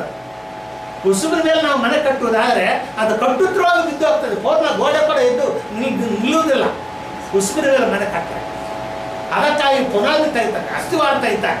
ಅಸ್ಥಿವಾರ ತೆಗೆದು ಗಡ್ಡ ತೆಗೆದು ಅದರ ಮೇಲೆ ಅಸ್ಥಿವಾರ ಹಾಕ್ತಾರೆ. ಅಸ್ಥಿವಾರ ಹಾಕಿ ಅಸ್ಥಿವಾರದ ಮೇಲೆ ಕಟ್ಟುತ್ತಾರೆ. ಅದು ಬಂಡೆ ಮೇಲೆ ಕಟ್ಟುತ್ತಾರೆ. ನಾನು ಇದು ಹೇಳಿದೇನಪ್ಪ ಅಂತ ಹೇಳಿದ್ರೆ ಆಧ್ಯಾತ್ಮಿಕವಾದಂಥ ಜೀವನ ಈಗ ಪ್ರಾರಂಭ ಆಗ್ತದೆ. ಯಾವ ದಿನ ನಾವು ದೀಕ್ಷಾಸ್ಥಾನ ಹೊಂದಿಕೊಂಡು ಯಾವ ದಿನ ನಾವು ದೇವರಿಗೆ ಪ್ರಮಾಣ ಮಾಡಿ, ದೇವರೇ ನಾನು ಲೋಕಾನುಸಾರವಾಗಿ ನಡೆಯುವುದಿಲ್ಲಪ್ಪ, ನಿನ್ನ ಮಾರ್ಗದಲ್ಲಿ ನಾನು ನಿಂತ ಇದ್ದಪ್ಪ ತಂದೆ, ನನ್ನ ಎಲ್ಲ ಪಾಪಗಳನ್ನು ಕ್ಷಮಿಸಪ್ಪ, ಇವಾಗ ನಿನ್ನ ಮಾರ್ಗಕ್ಕೆ ಬಂದಿದ್ದೀರಪ್ಪ, ನನಗೋಸ್ಕರ ಯೇಸು ಸ್ವಾಮಿ ಪ್ರಾಣ ಕೊಟ್ಟಿದ್ದಾನೆ ಅಂತ ನಂಬಿಕೆ ಇಟ್ಟು ಈ ಪ್ರಮಾಣ ಮಾಡುತ್ತಾರೋ ಆ ದಿನದಿಂದ ಅವರ ಆಧ್ಯಾತ್ಮಿಕವಾದಂಥ ಜೀವನ ಪ್ರಾರಂಭ. ದೇವರ ಮಾತುಗಳನ್ನು ಕೇಳಿಸ್ಕೊಳ್ತಾ ಇರಬೇಕಾದಪ್ಪ, ನಡೀತಾ ಇರಬೇಕು. ಯಾವುದು ನಮಗೆ ನಡಲಿಕ್ಕೆ ಆಗೋದಲ್ಲೋ ಅದ್ರ ಬಗ್ಗೆ ದೇವ್ರಿಗೆ ನಡಿಬೇಕು. ದೇವರೇ ಇದರ ಪ್ರಕಾರ ನಡೀತಾ ಇಲ್ಲಪ್ಪ, ನಡಲಿಕ್ಕೆ ಆಗ್ತಾ ಇಲ್ಲಪ್ಪ, ನನಗೆ ಶಕ್ತಿ ಕೊಡಪ್ಪ, ನನಗೆ ಬಲ ಕೊಡಪ್ಪ ಅಂಥೇಳಿ ದೇವರ ಮುಂದೆ ಪ್ರಾರ್ಥನೆ ಮಾಡಬೇಕು. ದೇವರು ಶಕ್ತಿ ಕೊಡ್ತಾರೆ. ಈಗ ದೇವರ ಯೇಸು ಸ್ವಾಮಿ ವಾಕ್ಯಗಳಲ್ಲಿ ಒಂದು ವಾಕ್ಯ ಇದೆ, ಒಂದು ಕೆನ್ನೆ ಮೇಲೆ ನೋಡಿದ್ರೆ ಇನ್ನೊಂದು ಕೆನ್ನೆ ತೋರಿಸ್ಬೇಕಂತೇಳಿ ಯೇಸು ಸ್ವಾಮಿ ಹೇಳಿದ್ದಾರೆ. ವಾಸ್ತವವಾಗಿ ಎಷ್ಟು ಮಂದಿ ಕ್ರೈಸ್ತರಿಗೆ ಆಗ್ತದ್ರೆ ಇದು? ನಾವು ದೇವರ ಮೇಲೆ ಮಕ್ಕಳೇ ಪರಲೋಕ ರಾಜ್ಯಕ್ಕೆ ಬಾಧ್ಯಸ್ಥರೇ, ಅದರಲ್ಲಿ ನೋ ಡೌಟ್. ಆದರೆ ಒಂದು ಕೆನ್ನೆ ಮೇಲೆ ಹೊಡೆದ್ರೆ ಇನ್ನೊಂದು ಕೆನ್ನೆ ತೋರಿಸ್ಬೇಕಂತ ಸ್ವಾಮಿ ಹೇಳಿದ್ದಾರೆ. ಆಗ್ತದ? ಆ ಆಜ್ಞೆ ಪ್ರಕಾರ ನಡಿಬೇಕಾದ್ರೆ ಎಷ್ಟೋ ನಾವು ಬೆಳಿಬೇಕಾಗ್ತದೆ, ಆಧ್ಯಾತ್ಮಿಕವಾಗಿ ಬೆಳಿಬೇಕಾಗ್ತದೆ. ಒಂದು ಚಿಕ್ಕ 10 ವರ್ಷದ ಮಗು ಮೇಲೆ 100 kg ಭಾರ ಇಟ್ಟಂಗೆ ಆಗ್ತದೆ. 10 ವರ್ಷದ ಮಗು ತಲೆ ಮೇಲೆ 100 kg ಭಾರ ಇಟ್ಟು ಏನಾಗ್ತದೆ? ಅದು ಸಂಪೂರ್ಣ ಚಪ್ಪಟ್ಟಾಗ್ತದೆ. ಅಂದರೆ ವಯಸ್ಸಿಗೆ ತಕ್ಕ ಹಾಗೆ ಭಾರ ಹೊತ್ಕೊಳ್ಳಿಕ್ಕಾಗ್ತದೆ. ವಯಸ್ಸಿಗಿಂತ ಹೆಚ್ಚು ಭಾರ ಇಟ್ಟರೆ ಅವ್ನು ಚಪ್ಪಟ್ಟಾಗ್ಬಿಡ್ತಾರೆ. ಅದೇ ರೀತಿಯಾಗಿ ಯೇಸು ಸ್ವಾಮಿ ಹೇಳಿದ್ದಂಥ ಆಜ್ಞೆಗಳಾಗಲಿ, ಯೇಸು ಸ್ವಾಮಿ ಮಾತುಗಳಾಗಲಿ ಎಲ್ಲರಿಗೂ ಬಾಲ್ಯಪ್ರಾಯದಲ್ಲಿ ಆದರೆ ಹೊಸದಾಗಿ ನಂಬಿಕೊಂಡು ಆಗುದಿಲ್ಲ. ಎಷ್ಟೋ ಆಧ್ಯಾತ್ಮಿಕ ಬೆಳಿಬೇಕಾಗ್ತದೆ. ನನಗೊಬ್ಬರು ಕೇಳಿದ ಪೇಪರ್ ಮಿಲ್ಲಲ್ಲಿ ನಾನು ಡ್ಯೂಟಿ ಮಾಡುತ್ತಿರುವಾಗ, ನೀವು ಕ್ರೈಸ್ತರೆಲ್ಲರೂ ಸುಳ್ಳುಗಾರ ಅಂತ ಹೇಳ್ತಾರೆ. ಯಾಕ್ರಿ ಏನು ಸುಳ್ಳು ಮಾತಾಡಿದ್ವಿ ಅಂತ ಹೇಳಿದ್ರಲ್ಲೇ ನಿಮ್ಮ ಯೇಸು ಸ್ವಾಮಿ ಹೇಳಿದ್ದಾನೆ, ಒಂದು ಕೆನ್ನೆ ಮೇಲೆ ಹೊಡೆದರೆ ಇನ್ನೊಂದು ಕೆನ್ನೆ ತೋರಿಸಬೇಕು, ಇನ್ನೊಂದು ಕೆನ್ನೆ ತೋರಿಸ್ಬೇಕಂತ ಹೇಳಿದ್ದಾನೆ. ನಿಮ್ಮ ಕ್ರೈಸ್ತರಲ್ಲಿ ಯಾರಿದ್ದಾರೆ ಆ ರೀತಿ ತೋರಿಸೋರು ಯಾರಿದ್ದಾರೆ ಅಂತ ಅವ್ನು ಕೇಳಿದ ನನಗೆ. ಆವಾಗ ನಾನು ಹೇಳಿದ್ದೆ, ಆಯ್ತಪ್ಪ ನಾನು ಒಪ್ತೀನಿ, ಒಂದು ಕೆನ್ನೆ ಮೇಲೆ ಹೊಡೆದ್ರೆ ಇನ್ನೊಂದು ಕೆನ್ನೆ ತೋರಿಸೋರು ನಿಮಗೆ ಸಿಗದಿರ್ಬೋದು, ನಾನು ಒಪ್ತೀನಿ ಆಯ್ತು. ಆದರೆ ನಿಮ್ಮ ಹಾಗೆ ಒಂದು ಕೆನ್ನೆ ಮೇಲೆ ಹೊಡೆದ್ರೆ 2 ಕೆನ್ನೆ ಮೇಲೆ ಬಾರಿಸ್ತಿದ್ದೆ, ನೀವು ಒಂದು ಕೆನ್ನೆ ಮೇಲೆ ಹೊಡೆದ್ರೆ 2 ಕೆನ್ನೆ ಬಾರಿಸ್ತಿದ್ದೆ. ನಾವು ಆ ರೀತಿ ಬಾರಿಸ್ತಾ ಇಲ್ಲ. ಒಂದು ಕೆನ್ನೆ ಮೇಲೆ ಹೊಡೆದ್ರೆ ಇನ್ನೊಂದು ಕೆನ್ನೆ ತೋರಿಸಿದ್ರು ಕೂಡ ನಾವು ಸುಮ್ಮನೆ ಹೋಗ್ತಾ ಇದ್ವಿ. ಯಾಕಪ್ಪ ಅಂತ ಹೇಳಿದ್ರೆ ಕ್ರೈಸ್ತರಿಗೆ ಎಷ್ಟೋ ಕಷ್ಟ ನಷ್ಟಗಳು ಬರ್ತಾ ಇದೆ. ಚರ್ಚ್ಗಳನ್ನು ಹೊಡಿತಾ ಇದ್ದಾರೆ, ಪಾದ್ರಿಗಳನ್ನು ಹೊಡಿತಾ ಇದ್ದಾರೆ, ಚರ್ಚ್ಗೆ ಬೆಂಕಿ ಹಚ್ತಾ ಇದ್ದಾರೆ. ಆ ದಿನಗಳಲ್ಲಿ ಅವನು ನನಗೆ ಪ್ರಶ್ನೆ ಕೇಳಿದಾಗ, ಒರಿಸ್ಸಾದಲ್ಲಿ ಪಾದ್ರಿಯನ್ನು ಅವನ ಇಬ್ಬರು ಮಕ್ಕಳನ್ನು ಸುಟ್ಟು ಬಿಟ್ಟಿದ್ದಾರೆ ಬೆಂಕಿಯಿಂದ ಒರಿಸ್ಸಾದಲ್ಲಿ. ಆ ದಿನಗಳಲ್ಲಿ ಕೇಳಿದ್ದವು ನನಗೆ, ಒರಿಸ್ಸಾದಲ್ಲಿ ಇಂಥ ಫಾದರ್ನನ್ನು ಇಬ್ಬರು ಚಿಕ್ಕ ಮಕ್ಕಳನ್ನು ಜೀವಂತವಾಗಿ ಸುಟ್ಟು ಬಿಟ್ಟಿದ್ದಾರೆ. ಆದರೆ ಯಾವ ಕ್ರೈಸ್ತರು ಕೂಡ ಹೋಗಿ ಯಾಕೆ ಸುಟ್ಟಿದ್ರು ಅಂತ ಕೇಳಿಲ್ಲ, ಜಗಳ ಮಾಡಿಲ್ಲ. ನೀವು ಅನ್ಯಜನರಾಗಿರುವಂಥ ನೀವು ಒಂದು ಕೆನ್ನೆ ಮೇಲೆ ನಿಮ್ಗೆ ಯಾರಾದರೂ ಹೊಡೆದರೆ 2 ಕೆನ್ನೆ ಮೇಲೆ ನೀವು ಬಾರಿಸ್ತೀರಿ. ನಾವು ಆ ರೀತಿ ಮಾಡ್ತಾ ಇದ್ವಿ. 2ನೇ ಕೆನ್ನೆ ತೋರಿಸದಿದ್ದರೂ ಕೂಡ ಕನಿಷ್ಠ ಸುಮ್ಮನೆ ಹೋಗ್ತಾ ಇದ್ವಿ. ಒಂದು ಕೆನ್ನೆ ಮೇಲೆ ಹೊಡೆದರೂ ಕೂಡ ಸುಮ್ಮನೆ ಬಾಯಿ ಮುಚ್ಕೊಂಡು ಹೋಗ್ತಾ ಇದ್ವಿ. ಅಷ್ಟಾದರೂ ನಾವು ನಡೀತಾ ಇದ್ವಿ ಅಂತ ಹೇಳಿ. 100ಕ್ಕೆ 100 ಪಟ್ಟು ನಡೆದಿದ್ದರು 50 ಪಟ್ಟಾದರೂ ನಡೀತಾ ಇದ್ವಿ. 100ಕ್ಕೆ 100 ಪಟ್ಟು ನಡಿಬೇಕಾದ್ರೆ ಆಧ್ಯಾತ್ಮಿಕ ಬೆಳಿಬೇಕು. ಒಂದು ಕ್ಲಾಸ್ನಲ್ಲಿ ಸ್ಟೂಡೆಂಟ್ಸ್ ಇರ್ತಾರೆ, ವಿದ್ಯಾರ್ಥಿಗಳು. ಪರೀಕ್ಷೆ ಕೂತಿದ್ದಾಗ 100ಕ್ಕೆ 100 ಮಾರ್ಕ್ ತೆಗೆದುಕೊಂಡು ಯಾರೋ ಒಬ್ಬನು ಇರ್ತಾನೆ, ಲಕ್ಷದಲ್ಲಿ ಒಬ್ಬನು, 1000ಗಟ್ಟಲೆ ವಿದ್ಯಾರ್ಥಿಗಳು ಒಬ್ಬನು ಇರ್ತಾನೆ 100ಕ್ಕೆ 100 ತಗೊಳ್ಳೋರು. ಎಲ್ಲರೂ ತಗೊಳ್ಳೋದಿಲ್ಲ. ಅದೇ ರೀತಿಯಾಗಿ ಬೈಬಲ್ ಸಂಪೂರ್ಣವಾಗಿ 100ಕ್ಕೆ 100 ಪಟ್ಟು ಪಾಲಿಸೋದು ಭೂಲೋಕದಲ್ಲಿ ಸಿಗುವುದಿಲ್ಲ, ಎಲ್ಲೋ ಒಬ್ಬರು ಸಿಗ್ಬೋದು. ಯೇಸು ಸ್ವಾಮಿ ಒಬ್ಬರು ಮಾತ್ರ 100ಕ್ಕೆ 100 ಪಟ್ಟು ಪಾಲಿಸಿದ್ದಾರೆ. ಅದಕ್ಕಾಗಿ ನಾನು ಹೇಳಿದೆಪ್ಪ ಅಂತ ಹೇಳಿದ್ರೆ, ಯೇಸು ಸ್ವಾಮಿ ಮಾತುಗಳನ್ನು ಕೇಳಿ ಅದರಂತೆ ನಡೆಯೋನು ಬಂಡೆ ಮೇಲೆ ಮನೆ ಕಟ್ಟಿಕೊಡ್ತಾರೆ. ನಮ್ಮ ಆಧ್ಯಾತ್ಮಿಕವಾದಂಥ ಜೀವನ ಬಂಡೆ ಮೇಲೆ ಕಟ್ಟಿದಂಗೆ ಆಗ್ತದೆ. ಒಂದು ಒಳ್ಳೆ ಸ್ಥಿರವಾದ ಪುನಾದೆ. ಯಾವ ಗಾಳಿ ಬರಲಿ, ಯಾವ ತುಫಾನ್ ಬರಲಿ, ಏನೇ ಬರಲಿ ಆ ಮನೆ ಅಲಗಾಡುವುದಿಲ್ಲ. ನಮ್ಮ ಆಧ್ಯಾತ್ಮಿಕವಾದಂಥ ಜೀವನ ಒಂದು ವೇಳೆ ಯಾವುದಾದ್ರೂ ಯೇಸು ಸ್ವಾಮಿ ಹೇಳಿದಂಥ ಮಾತುಗಳಲ್ಲಿ ನಮ್ಗೆ ನಡ್ಲಿಕ್ಕೆ ಆಗ್ತಾ ಇಲ್ಲಪ್ಪ, ಆವಾಗ ಯಥಾರ್ಥವಾಗಿ ದೇವರು ಬಂದು ಕೇಳ್ಕೊಂಡು, ದೇವರೇ ಈ ವಾಕ್ಯದ ಪ್ರಕಾರ ನಡ್ಲಿಕ್ಕೆ ಆಗ್ತಾ ಇಲ್ಲ, ಈ ವಾಕ್ಯದ ಪ್ರಕಾರ ನಡ್ಲಿಕ್ಕೆ ಆಗ್ತಾ ಇಲ್ಲ, ನಮ್ಗೆ ಸಿಕ್ತು ಕೊಡು, ಬಲ ಕೊಡು ಅಂತೇಳಿ ಪ್ರಾರ್ಥನೆ ಮಾಡಿ ಖಂಡಿತ ಕೊಡ್ತಾರೆ. ಒಂದೊಂದು ಸಮಯದಲ್ಲಿ ಸಹೋದರ ಭಕ್ತ ಸಿಂಗ್ ಅಂತೇಳಿ ದೈವ ಸೇವಕರಿದ್ದರು. ಈಗೆಲ್ಲ ಅವರು ಆಂಧ್ರ ಪ್ರದೇಶದಲ್ಲಿ ಸೇವೆ ಮಾಡಿದ್ದಾರೆ. ಒಂದೊಂದು ಗ್ರಾಮಕ್ಕೆ ಹೋಗಿ ಸುವಾರ್ತೆಯನ್ನು ಸಾರಿದ್ದಾರೆ. ಅವರು ಸಾರಿದಂಥ ಸುವಾರ್ತೆಯನ್ನು ಕೇಳಿ ಯಾರೋ ಒಬ್ಬರು ಸ್ತ್ರೀ ಯೇಸುವನ್ನು ನಂಬಿಟ್ಟ, ಆ ಬ್ರಾಹ್ಮಣ ಸ್ತ್ರೀ ಯೇಸುವನ್ನು ನಂಬಿಟ್ಟಿದ್ದಾರೆ. ಸಂಪೂರ್ಣ ನಂಬಿಟ್ಟು ಮನೇಲಿ ಬೈಬಲ್ ಓದೋದು, ಪ್ರಾರ್ಥನೆ ಮಾಡೋದು, ಅವ್ರ ಮನೇಲಿ ಪೂಜೆ ಮಾಡೋದಿಲ್ಲ, ಯಾವುದು ಮಾಡೋದಿಲ್ಲ, ಎಲ್ಲ ಯೇಸು ಸ್ವಾಮಿ ಬಗ್ಗೆ ನೆನೆಸ್ತಾ ಇದ್ದಾಳೆ. ಹೆಂಗ್ ಲೇಡಿ, ಇನ್ನೂ ಮದುವೆ ಆಗಲಿಲ್ಲ, ಯೌವನಸ್ಥರಾದ ಅವರು ಲೇಡಿಯವರು ಯೇಸುವನ್ನು ನಂಬಿಟ್ಟಾರೆ. ಅವ್ರ ಮನೇಲಿ ತಂದೆ ತಾಯಿ ಹೇಳಿದ್ರು, ಅಣ್ಣ ತಮ್ಮ ಹೇಳಿದ್ರು, ಯಾರು ಹೇಳಿದ್ರು ಕೇಳುತ್ತಾ ಇಲ್ಲ. ಎಲ್ಲ ವಿಗ್ರಹಗಳನ್ನು ಬಂದ್ ಮಾಡಿಬಿಟ್ಟಾಳು. ಯೇಸುವನ್ನ ಪೂಜೆ ಪ್ರಾರ್ಥನೆ ಮಾಡಲಿಕ್ಕೆ ಬೈಬಲ್ ಶುರು ಮಾಡಿಬಿಟ್ಟ. ಒಂದು 6 ತಿಂಗಳಾದ ನಂತರ ಮತ್ತೆ ಹೋಗಿದ್ದಾರಂತ ಭಕ್ಸಿಂಗ್ ಅವರ ಆ ಊರಿಗೆ.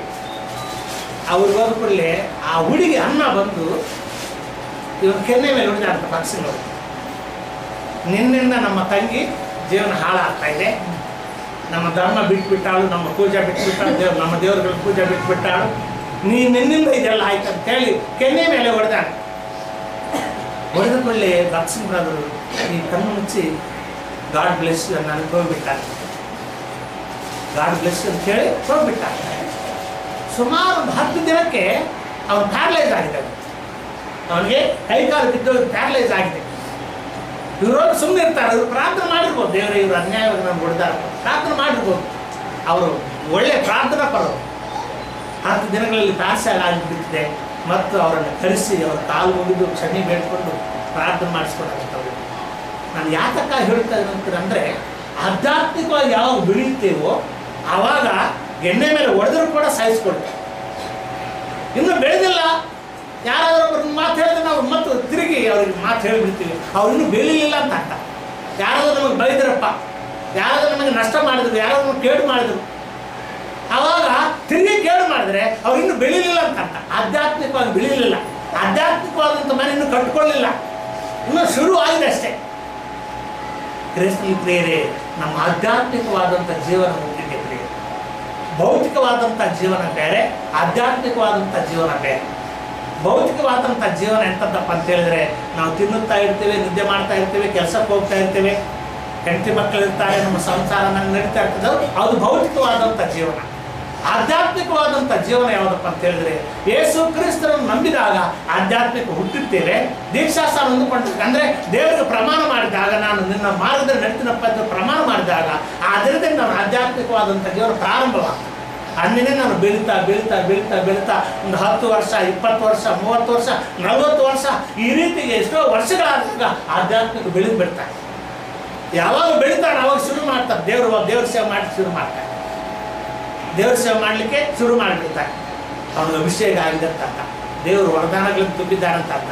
ಈ ಬೆಳೀತಿರುವಾಗ ದೇವರ ವರದಾನಗಳು ಬರ್ತವೆ, ದೇವರ ಅಭಿಷೇಕ ಆಗ್ತದೆ, ಆವಾಗ ದೇವ್ರ ಸೇವೆ ಮಾಡಲಿಕ್ಕೆ ಧೈರ್ಯ ಬಂದ್ಬಿಡ್ತದೆ. ನಮ್ಮ ಆಧ್ಯಾತ್ಮಿಕವಾದಂಥ ಜೀವನ ಎದರ ಮೇಲೆ ಕಟ್ಕೊಳ್ತಾ ಇದ್ದೀವಿ. ಯೇಸು ಕ್ರಿಸ್ತನು ಹೇಳಿದಂಥ ಮಾತುಗಳನ್ನು ಚೆನ್ನಾಗಿ ನಾವು ಕೇಳಿಸ್ಕೊಳ್ಳುತ್ತಾ ಆ ಮಾತುಗಳಂತೆ ನಡೀತಿರ್ಬೇಕು. ಇಲ್ಲಿ ಬರೆಯಲ್ಪಟ್ಟಿದ್ದು ಓದಿರ ಅವತ್ತನ್ನ 25ನೇ ವಚನ ಹೋದ್ರೆ 7:25 ಮತ್ತಾಯನ ಬರೆದ ಸುವಾರ್ತೆ 7:25. ಕಟ್ಟಿದ ಮೇಲೆ ಮಳೆ ಸುರಿಯಿತು, ಹಳ್ಳಗಳು ಬಂದವು, 4 ಕಡೆಯಿಂದ ಗಾಳಿ ಬೀಸಿ ಆ ಮನೆಗೆ ಬಡಿದು, ಆದಾಗ್ಯೂ ಅದರ ಅಸ್ತಿವಾರವು ಬಂಡೆಯ ಮೇಲಿದ್ದರಿಂದ ಸಾಕು. ಕ್ರಿಸ್ತನ ಪ್ರಿಯರೇ, ಇಲ್ಲೇನು ಬರೆದು 25ನೇ ವರ್ಷದಲ್ಲಿ ಕಟ್ಟಿದ ಮೇಲೆ ಮಳೆ ಸುರಿಯಿತು, ಕಟ್ಟಿದ ಮೇಲೆ ಮಳೆ ಸುರಿಯಿತು, ಹಳ್ಳಗಳು ಬಂದವು, 4 ಕಡೆಯಿಂದ ಗಾಳಿ ಬೀಸಿ ಆ ಮನೆಗೆ ಬಡಿತು. ಕಟ್ಟಿದ ಮೇಲೆ, ಮನೆ ಕಟ್ಟಿದ ಮೇಲೆ ಹಳ್ಳಗಳು ಬಂದಾವತ್ತೆ, ಮಳೆ ಸುರಿಯುತ್ತೆ, 4 ಕಡೆಯಿಂದ ಗಾಳಿ ಬೀಸಿ. ಅದರ ಅರ್ಥ ಏನಪ್ಪ ಅಂತ ಹೇಳಿದ್ರೆ, ಯಾವಾಗ ನಾವು ಆಧ್ಯಾತ್ಮಿಕ ಹುಟ್ಟಿದ್ದೀವಿ, ಆಧ್ಯಾತ್ಮಿಕ ಹುಟ್ಟಿದ ಕೂಡಲೇ ನಮಗೆ ಮಳೆ ಸುರಿಯುವುದಿಲ್ಲ, ಹಳ್ಳಗಳು ಬರುವುದಿಲ್ಲ, ಇದೆಲ್ಲ ಶೋಧನೆಗಳು. ಮಳೆ ಸುರಿದಂತ ನಿಮ್ಮ ಕನಸಿನಲ್ಲಿ ಯಾರಿಗಾದರೂ ಮಳೆ ಸುರಿದಂತ ಕನಸು ಬಂದ ತಿಳ್ಕೊಳ್ಳಿ. ಆ ಮಳೆಯಲ್ಲಿ ನೀವು ನೆನೆತಾ ಇದ್ರೆ ಅಂತ ತಿಳಿಸ್ಕೊಳ್ಳಿ. ಕನಸಲ್ಲಿ ಬಂದರೆ ನಿಮಗೆ ಶೋಧನೆ ಬರ್ತಾ ಇದೆ ಅಂತ ಅರ್ಥ. ಕನಸಲ್ಲಿ ಮಳೆ ಬಂದರೆ, ಮಳೆಯಲ್ಲಿ ನೀವು ನೆನೆದು ಹೋಗ್ತಾ ಇದ್ರೆ ಅಲ್ಲಿ ನಿಮ್ಗೆ ಶೋಧನೆ ಬರ್ತಾ ಇದೆ, ಶೋಧನೆ ಬರ್ತಾ ಇದ್ದ ಸೂಚನೆ ಇದೆ. ಮಳೆ ಬಂದರೂ ಕೂಡ ನಿಮ್ಮ ಕೈಯಲ್ಲಿ ಛತ್ರಿ ಇದ್ರೆ ಆ ಶೋಧನೆ ಜಯಿಸ್ಕೊಳ್ತೀರಂತ ಅರ್ಥ. ಆ ಶೋಧನೆ ಜಯಿಸ್ಕೊಳ್ತೀರಂತ ಅರ್ಥ. ಕ್ರೈಸ್ತರಲ್ಲಿ ಪ್ರಿಯರೇ, ಯಾಗಾದರೂ ಒಂದು ನದಿಯಲ್ಲಿ ನೀವು ನಡ್ಕೊಂಡು ಹೋಗ್ತಾ ಇದ್ರೆ ಅಂತ ತಿಳ್ಕೊಳ್ಳಿ. ನಡ್ಕೊಂಡು ಹೋಗ್ತಾ ಇದ್ರೆ ನಿಮಗೆ ಶೋಧನೆಯಲ್ಲಿ ಸ್ಟಾರ್ಟ್ ಆಗಿದೆ ಅಂತ ಅರ್ಥ. ಅದೇ ನೀವು ನದಿಯಲ್ಲಿ ದೋಣಿಯಲ್ಲಿ ಹೋಗ್ತಾ ಇದ್ರೆ ಶೋಧನೆ ಜಯಿಸ್ಕೊಂಡಿದ್ರೆ ಅಂತ ಅರ್ಥ. ಕ್ರೈಸ್ತರಲ್ಲಿ ಪ್ರಿಯರೇ, ಮನೆ ಕಟ್ಟದ ಮೇಲೆ ಮಳೆ ಸುರಿಯಿತು, ಹಳ್ಳಗಳು ಬಂದವು, 4 ಕಡೆಯಿಂದ ಗಾಳಿ ಬೀಸಿದಂತ. ಯೇಸು ಕ್ರಿಸ್ತರ ಮೇಲೆ ಯಾವಾಗ ನಂಬಿಕೆ ಇಡುತ್ತೇವೋ ಆವಾಗ ಆಧ್ಯಾತ್ಮಿಕವಾಗಿ ನಾವು ಹುಟ್ಟಿದ್ದೇವೆ. ಯಾವಾಗ ದೀಕ್ಷಾಸನ ಹೊಂದಿಕೊಳ್ತೇವೋ ಅಥವಾ ಯೇಸು ಕ್ರಿಸ್ತರ ಮಾರ್ಗದಲ್ಲಿ ನಡಲಿಕ್ಕೆ ತೀರ್ಮಾನ ಮಾಡುತ್ತೇವೋ ಆ ದಿನದಿಂದ ನಿಮ್ಮ ಆಧ್ಯಾತ್ಮಿಕವಾದಂಥ ಮನೆ ಕಟ್ತಾ ಇದ್ರಂತ ಅರ್ಥ, ಅಥವಾ ಕಟ್ಟಿದ್ರಂತ ಅರ್ಥ. ಅಲ್ಲಿಂದ ಸ್ಟಾರ್ಟ್ ಆಗ್ತದೆ ನಿಮ್ಮ ಜೀವನ. ಆದರೆ ಪ್ರಿಯರೇ, ಆವಾಗ ಶುರು ಆಗ್ತವೆ ಶೋಧನೆಗಳು. ಯಾವಾಗ ನಾವು ದೇವರ ಮಾರ್ಗದಲ್ಲಿ ನಡಲಿಕ್ಕೆ ತೀರ್ಮಾನ ಮಾಡ್ಕೊಳ್ತೇವೋ ಆವಾಗಿಂದ ಶುರು ಆಗ್ತಾವೆ ಒಂದೊಂದು ಶೋಧನೆ. ಹೆದರ್ಕೊಳ್ಬೇಡಿ, ಹೆದರ್ಕೊಳ್ಳುವಂಥ ಅವಶ್ಯಕತೆ ಇಲ್ಲ. ನಮ್ಮ ಮನೆ ಬಂಡೆ ಮೇಲೆ ಕಟ್ಟಿದ್ದೇವೆ. ಬಂಡೆ ಮೇಲೆ ಕಟ್ಟಿದರೆ ಯೇಸು ಸ್ವಾಮಿ ಮಾತಿನ ಪ್ರಕಾರ ನಡೀತಾ ಇದ್ರೆ ಎಂಥಾದ್ರೂ ಶೋಧನೆ ಬರಲಿ ಪ್ರಿಯರೇ, ಅದೆಂಥಾದ್ರೂ ಶೋಧನೆ ಬರಲಿ, ಅದು ಬಂಡೆ ಮೇಲಿದೆ, ಅದು ಮನೆಗೆ ಏನು ತೊಂದರೆ ಆಗುದಿಲ್ಲ, ಮನೆಗೆ ಏನು ತೊಂದರೆ ಆಗುದಿಲ್ಲ. ಅದೇ ರೀತಿಯಾಗಿ ನಾವು ದೀಕ್ಷಾಸ್ಥಾನ ಹೊಂದಿಕೊಂಡ ಮೇಲೆ, ದೇವರ ಮಾರ್ಗಕ್ಕೆ ಬಂದ ಮೇಲೆ, ದೇವರ ಮಾತಿನಂತೆ ನಡೀತಾ ಇದ್ದರೆ ನಮ್ಮ ಮನಸ್ಸು ಅಂಗೀಕಾರ ಆಗಬೇಕು. ಹೌದು, ನಾನು ದೇವರ ವಾಕ್ಯದ ಪ್ರಕಾರ ನಡೀತೇವೆ. ಆಮೇಲೆ ನಡೆದು ಬಿಡದು ಆಮೇಲೆ ದೇವ್ರು ನೋಡ್ಕೊಡ್ತಾರೆ. ಆ ತೀರ್ಮಾನ ನಾವು ಮಾಡಬೇಕು.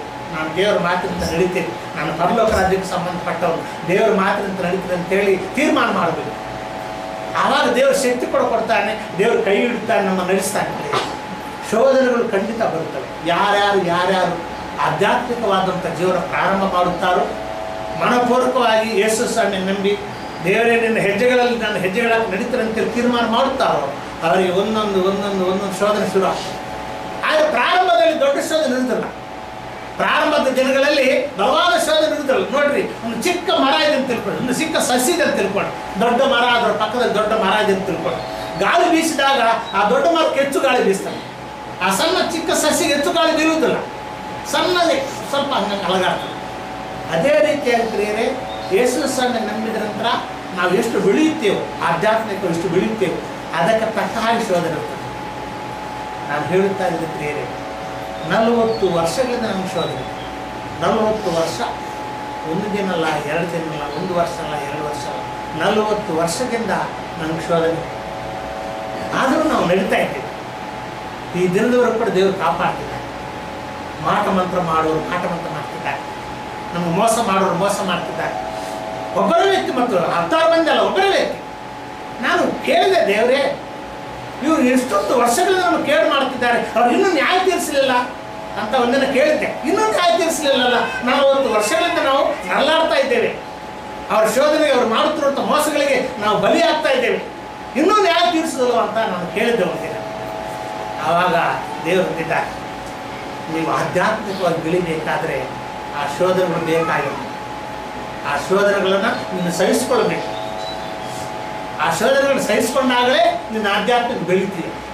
ನೀವು ಸಹಿಸ್ಕೊಳ್ಳದಿದ್ದರೆ ನೀವು ಬೆಳೆದಲ್ಲ. ಈ ಆಧ್ಯಾತ್ಮಿಕವಾದಂಥ ಶೋಧನೆಗಳು ನಮ್ಮನ್ನು ಗಟ್ಟಿಪಡಿಸುತ್ತೆ. ಒಂದು ಮನೆ ಮೇಲೆ ಗಾಳಿ ಬೀಸಿದಾಗ, ಹಳ್ಳಗಳು ಬಂದಾಗ ಅದು ಗಟ್ಟಿಯಾಗಿದೆಯೋ ಲೂಸ್ ಆಗಿದೆ ಆವಾಗ ಗೊತ್ತಾಗ್ತದೆ. ಮನೆ ಕಟ್ಟಿದೀವಪ್ಪ, ತುಫಾನು ಬಂತು, ಗಾಳಿ ಬೀಸಿದೆ, ಹಳ್ಳಗಳು ಬಂದಾವ, ಆಮೇಲೆ ಬೀಳಲಿಲ್ಲ ಅಂತ ಹೇಳಿದ್ರೆ ಅದು ಗಟ್ಟಿಯಾಗಿ ಕಟ್ಟಲ್ಪಟ್ಟಿದೆ ಅಂತ ಅರ್ಥ. ಎಲ್ಲ ಗಾಳಿ ತುಫಾನಿಗೆಲ್ಲ ಸಹಿಸ್ಕೊಂಡಿದೆ ಅಂತ ಅರ್ಥ. ಅದೇ ಮನೆ ಗಟ್ಟಿಯಾಗಿ ಕಟ್ಟಲ್ಪಟ್ಟಿಲ್ಲ ಅಂದರೆ ಆ ಮನೆ ಬಿದ್ದು ಹೋಗ್ತದೆ, ಹೊಡ್ಕೊಂಡು ಹೋಗ್ತದೆ.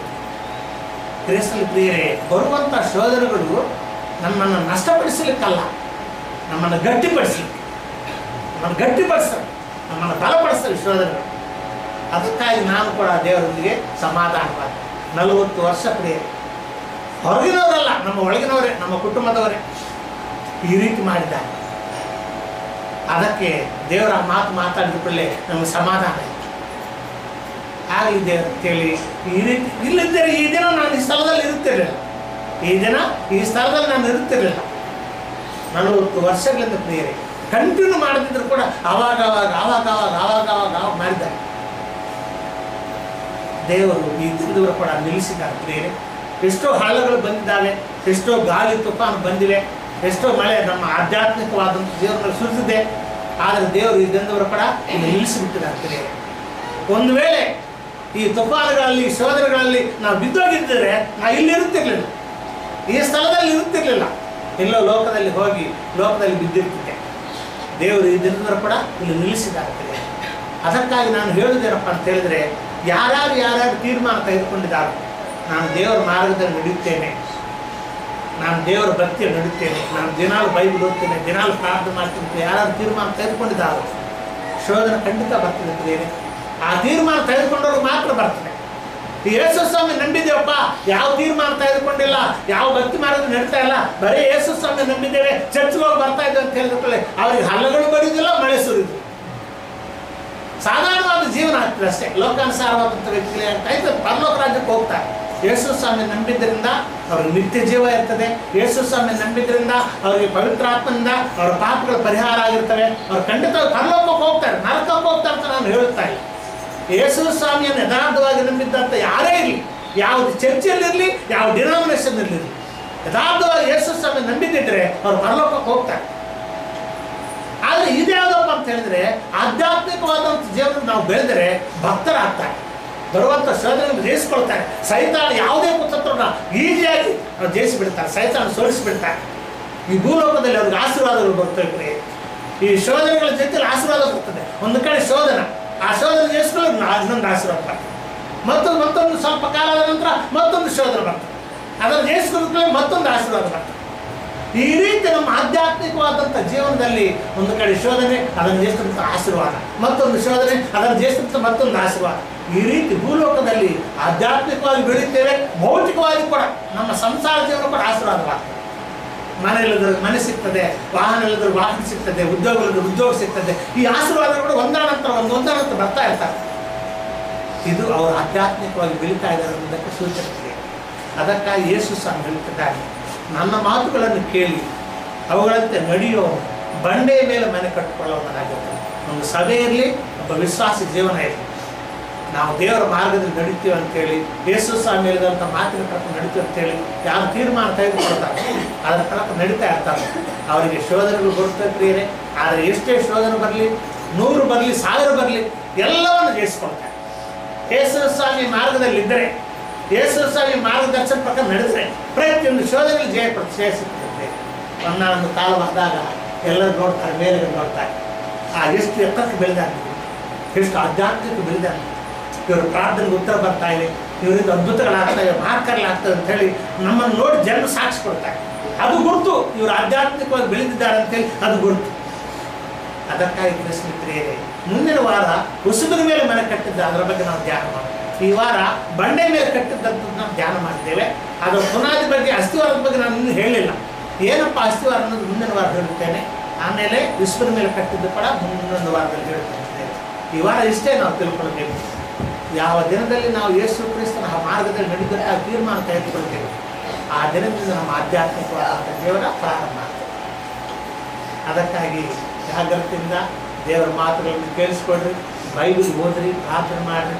ಯಾವ ಶೋಧನೆ ಬಂದರೂ ಕೂಡ ದೇವರು ಸಹಾಯ ಮಾಡ್ತಾರೆ. ಒಂದು ವೇಳೆ ನಿಮ್ಮ ಶಕ್ತಿಗೆ ಮಿಕ್ಕಿದ್ದಂಥ ಶೋಧನೆ ಬಂದರೆ ದೇವರು ಖಂಡಿತ ಅದನ್ನು ತೆಗೆದುಬಿಡ್ತಾರೆ. ವಾಕ್ಯದಲ್ಲಿ ಬರೆಯಲ್ಪಟ್ಟಿದೆ. ಒಂದೇ ಒಂದು ವಾಕ್ಯ ಕೊಟ್ಟು ನಿಮಗೆ ಮುಗಿಸಿರ್ತಾರೆ. 1ನೇ ಕೊರಿಂಥದವರಿಗೆ ಬರೆದ ಪತ್ರಿಕೆಯಲ್ಲಿ 10ನೇ ಅಧ್ಯಾಯದಲ್ಲಿ ನಿಮಗೊಂದು ವಾಕ್ಯ ತೋರಿಸ್ಬಿಟ್ಟು ನಾನು ಮುಗಿಸ್ತೇನೆ. 1ನೇ ಕೊರಿಂಥದವರಿಗೆ ಬರೆದ ಪತ್ರಿಕೆ 10ನೇ ಅಧ್ಯಾಯ 13ನೇ ವಚನ ಯಾರಾದರೂ ಬರೋದು? 10:10. ಮನುಷ್ಯರು ಸಹಿಸಬಹುದಾದ ಶೋಧನೆಯೇ ಹೊರತು ಬೇರೆ ಯಾವುದೂ ನಿಮಗೆ ಸಂಭವಿಸಲಿಲ್ಲ. ದೇವರು ನಂಬಿಗಸ್ತರು. ನಿಮ್ಮ ಶಕ್ತಿಯನ್ನು ಮೀರುವ ಶೋಧನೆಯನ್ನು ನಿಮಗೆ ಬರಗೊಡಿಸದೆ ನೀವು ಅದನ್ನು ಸಹಿಸುವುದಕ್ಕೆ ಶಕ್ತರಾಗುವಂತೆ ಶೋಧನೆಯಾಗುತ್ತಲೇ ತಪ್ಪಿಸಿಕೊಳ್ಳುವ ಮಾರ್ಗವನ್ನು ನಿಮ್ಮ ಶಕ್ತಿಗೆ ಮೀರುವಷ್ಟು ಶೋಧನ ದೇವರು ಬರ್ಲಿಕ್ಕೆ ಕೊಡುದಿಲ್ಲ. ದೇವರು ಅವಕಾಶ ಕೊಡುವುದಿಲ್ಲ. ಸೈತಾನ ಶೋಧನೆ ಮಾಡಬೇಕಾದ್ರೂ ಕೂಡ ದೇವರು ಪರ್ಮಿಷನ್ ಕೊಟ್ಟರೇನೆ ಅವ್ರು ಮಾಡ್ತಾರೆ. ಯಾಕಂದ್ರೆ ನಾವು ಸೈತಾನ ಕಂಟ್ರೋಲ್ನಲ್ಲಿ ಇಲ್ಲ. ಈ ಲೋಕವನ್ನು ಸೈತಾನ ಪರಿಪಾಲನೆ ಮಾಡ್ತಾ ಇದ್ದಾನೆ ಪ್ರಿಯರೇ. ನೆನಪಲ್ಲಿ ಇಟ್ಕೊಳ್ರಿ, ಈ ಭೂಲೋಕವನ್ನು ಸೈತಾನನ್ನು ಪರಿಪಾಲನೆ ಮಾಡ್ತಾ ಇದ್ದಾರೆ. ಆದರೆ ಯೇಸು ಕ್ರಿಸ್ತನ ಮೇಲೆ ನಂಬಿಕೆ ಇಟ್ಟಿದ್ದವರನ್ನು ದೇವರು ಸೈತಾನ ಅಧಿಕಾರದಿಂದ ಹೊರಗೆ ತೆಗೆದು ದೇವರ ಕುಟುಂಬದಲ್ಲಿ ಸೇರಿಸ್ತಾ ಇದ್ದಾರೆ. ನಾವು ದೇವರ ಕುಟುಂಬದಲ್ಲಿದ್ದೇವೆ. ನಮ್ಮ ಮೇಲೆ ಆಕ್ರಮಣ ಮಾಡ್ತಾರೆ, ಶೋಧನೆ ತರ್ತಾನೆ ಸೈತಾನ. ಆದರೆ ದೇವರು ನೋಡ್ತಾ ಇರ್ತಾರೆ. ನಮ್ಮ ಶಕ್ತಿಗೆ ಮೀರಿದಷ್ಟು ಬರ್ಲಿಕ್ಕೆ ಕೊಡೋದಿಲ್ಲ. ಒಂದು ವೇಳೆ ಆ ರೀತಿ ಬರುವುದಾದ್ರೆ ಆ ಶೋಧನೆ ನಿಲ್ಲಿಸಿಬಿಡ್ತಾರೆ. ಸಾಕು, ಸೈತಾನ ಸಾಕಂತ ಸೈತಾನ ನಿಲ್ಲಿಸಿಬಿಡ್ತಾರೆ. ದೇವರು ನಂಬಿಗಸ್ತನ ಪ್ರಿಯರೇ, ನಮ್ಮ ಶಕ್ತಿಗೆ ಮೀರಿದಷ್ಟು ಶೋಧನ ಬರಗುಡಿಸುವುದಿಲ್ಲ, ಬೇರೆ ಮಾರ್ಗ ಕೂಡ ತೋರಿಸ್ಕೊಡ್ತಾರೆ. ಅದಕ್ಕಾಗಿ ಹೆದರ್ಕೊಳ್ಳುವಂಥ ಅವಶ್ಯಕತೆ ಇಲ್ಲ. ಕೆಲವು ಮಂದಿ ಅಯ್ಯೋ ದೀಕ್ಷಾಸ್ಥಾನ ತಗೊಂಡ್ರೆ ನಮಗೆ ಶೋಧನೆ ಬರ್ತದೆ, ನಮಗೆ ಶೋಧನೆಗಳು ಬರ್ತಾವಂತೆ, ಅದಕ್ಕಾಗಿ ದೀಕ್ಷಾಸ್ಥಾನನೇ ಬೇಡ ಅಂತೇಳಿ ಎಷ್ಟೋ ಮಂದಿ ದೀಕ್ಷಾಸ್ಥಾನ ಪೋಸ್ಟ್ಪೋನ್ ಮಾಡೋದಿಲ್ಲ. ದೀಕ್ಷಾಸ್ಥಾನ ಪೋಸ್ಟ್ಪೋನ್ ಮಾಡಿದ್ರೆ ಆಧ್ಯಾತ್ಮಿಕವಾದಂಥ ಜೀವನ ಕಟ್ಟಲಿಕ್ಕೆ ಆಗುವುದಿಲ್ಲ. ಆ ತೀರ್ಮಾನದಲ್ಲಿ ನಾನು ಭಕ್ತಿ ಮಾರ್ಗದಲ್ಲಿ ನಿಂತಿರುವಂಥ ತೀರ್ಮಾನದಲ್ಲೇ ನಿಮ್ಮ ಆಧ್ಯಾತ್ಮಿಕವಾದ ಮನೆ ಕಟ್ಟಲ್ಪಡ್ತದೆ. ಅದಕ್ಕಾಗಿ ಆಲೋಚನೆ ಮಾಡಿರಿ. ಇನ್ನು ಯಾರ್ಯಾರು ದೀಕ್ಷಾಸ್ಥಾನ ತಗೊಳ್ಳಿಲ್ಲವೋ ತಗೊಳ್ರಿ. ದೀಕ್ಷಾಸ್ಥಾನ ತಗೊಳ್ಳೋದಕ್ಕಿಂತ ಮುಂಚೆ ಮಾನಸಾಂತರ ಪಡಬೇಕು, ನಿಮ್ಮ ಪಾಪಗಳ ಬಗ್ಗೆ ದೇವರಿಗೆ ಒಪ್ಕೊಳ್ಬೇಕು, ಕ್ಷಮೆ ಬೇಡಬೇಕು.